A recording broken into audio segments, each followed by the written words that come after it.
Letitia James gets humiliated by savage questions she couldn't answer. Yes.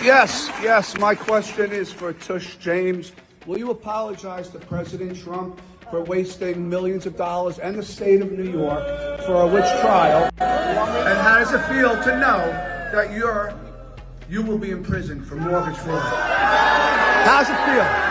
How's it feel, Tush? How's it feel, Tush? Yes, sir. Yeah.